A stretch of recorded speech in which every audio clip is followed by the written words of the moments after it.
में भी आप जो है लिखिएगा। इसके साथ हमारे आपके युवा विधायक जी डॉक्टर अजीत जी, राजनीति में युवाओं का होना बड़ा जरूरी है क्योंकि उसके पास ऊर्जा है और वो ऊर्जा अगर सही दिशा में कन्वर्ट हो जाए तो इस देश का बहुत बड़ा कल्याण हो सकता है। इसके साथ हमारे एडीएम साहब, ये हमारे को यहाँ बुलाने का जो श्रेय है एडीएम साहब को जाता है, विकास जायसवाल को, और खास करके उनकी धर्मपत्नी को, क्योंकि हमारा यूट्यूब पे या फेसबुक पे जो कार्यक्रम होते रहते हैं उनको देख करके वो वहां पहुंचे। हमारा कोई बड़ा आश्रम नहीं है, कोई आश्रम के नाम पे ये मत सोच लेना कि बाबा जी का बहुत बड़ा आश्रम है, ऐसा कुछ भी नहीं है। हमारे वहां सेवा के लिए एक स्थान लिया हुआ है, वहीं सेवा करते हैं। और जब ये वहां गए तो इन्होंने देखा, सेवाएं इनको अच्छी लगी और हमें आदेश किया कि आप हमारे वहां आकर के भी सेवा कीजिए, हमारे लोगों को भी सेवा की जरूरत है।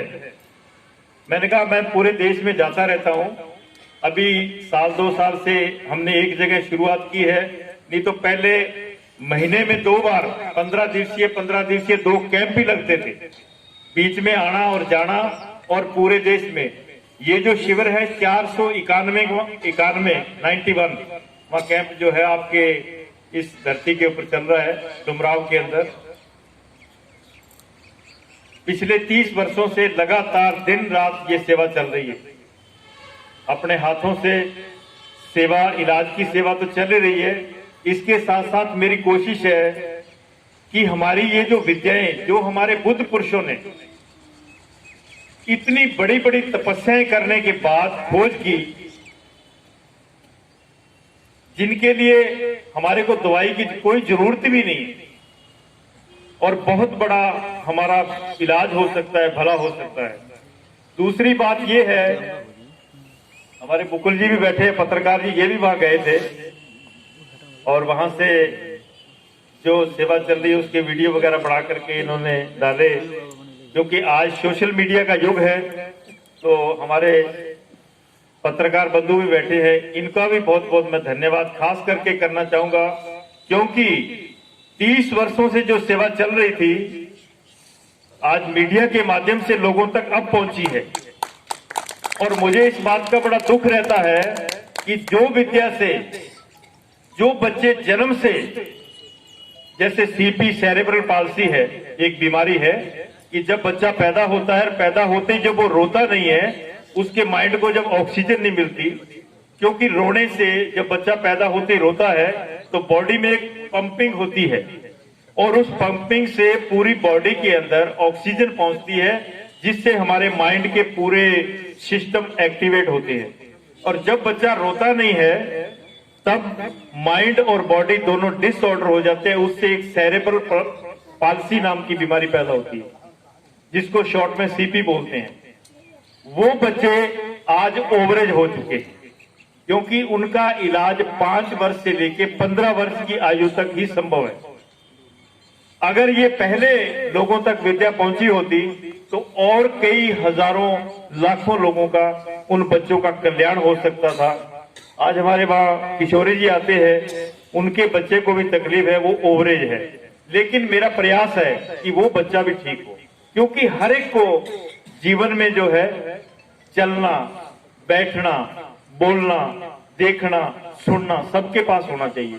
ये प्रकृति की विरासत है और जब जिसके पास नहीं है उस कमी को सिर्फ वो ही जान सकता है जिसके पास नहीं है। तो हमारे को भगवान ने हाथ दिए हैं, पांव दिए हैं, सब कुछ दिया है।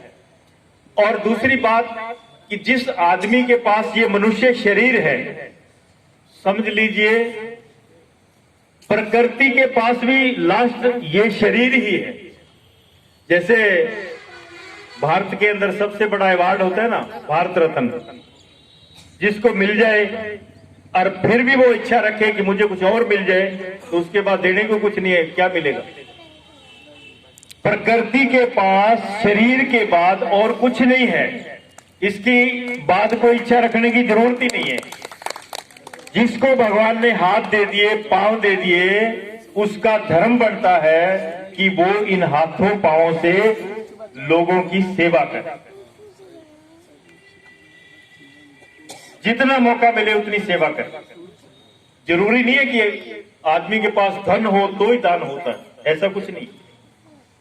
अन्न हो तो ही दान होता है, या कोई और बड़ी सामर्थ्य हो तो ही दान होता है, ऐसा नहीं है। इन हाथों के अंदर इतनी कला है कि ये हाथ मुर्दे को खड़ा कर सकते हैं। योग के अंदर ऐसी पावर है, ऐसी क्रियाएं हैं, ऐसी शक्तियां हैं, अगर हम उनको जागृत कर लें, मीन एक्टिवेट कर लें, तो आदमी के पास जो है आदमी ने कभी सोचा ही नहीं। क्योंकि आदमी ने अपने ऊपर तो ध्यान ही नहीं दिया है। आदमी का ध्यान दूसरों की तरफ रहता है, फलाने के पास ये है, फलाने के पास ये है, फलाने के पास ये है। ये नहीं देखता कि तेरे पास सब कुछ है। आदमी के पास बहुत कुछ है, बहुत कुछ है, पर इसको समझने की जरूरत है।